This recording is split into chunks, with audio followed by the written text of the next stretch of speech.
New York, la maritime. New York, la ville pionnière. Pour lancer une aventure, il faut pas mal d'énergie et le sens du défi. Le baron Benjamin de Rothschild est l'un des tout premiers à avoir dit banco à la nouvelle classe des modes 70.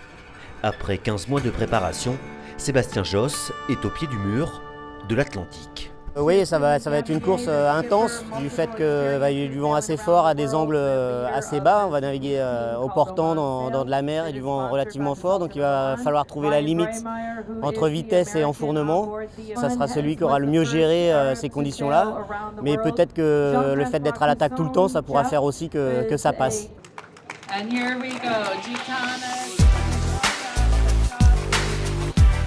La Chris Ocean Race s'annonce donc comme une course de gros bras, mais aussi de têtes bien remplies.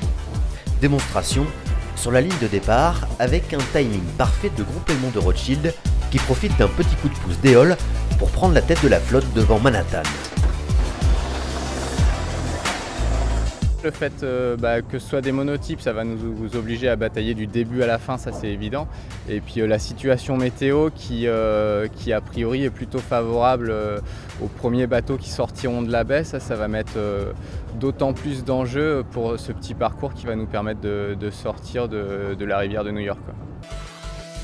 Dans les brises erratiques de l'Hudson River, il faut un peu de nez et beaucoup de sens tactique. Sur une course où les machines sont strictement identiques, pas question de compter sur les performances intrinsèques du bateau pour espérer se refaire. C'est la grandeur et la beauté de la course en monotype. L'objectif, évidemment, c'est de gagner. Maintenant, on va voir, c'est de gagner, mais pas à tout prix, quoi. Moi, je veux gagner en arrivant avec un équipage en bon état, un bateau en bon état, et pas me dire c'est le mec qui était plus tête brûlée qui a gagné. C'est pas mon objectif. Moi, c'est ma première course en multicoque.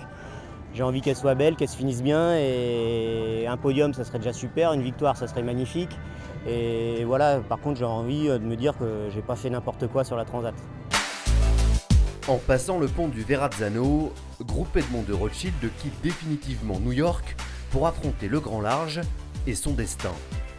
Devant les étraves des modes 70, près de 6000 km, avalés selon les prévisions météo en à peine plus de 5 jours, excusez du peu. Verdict à Brest, sans doute le 13 juillet.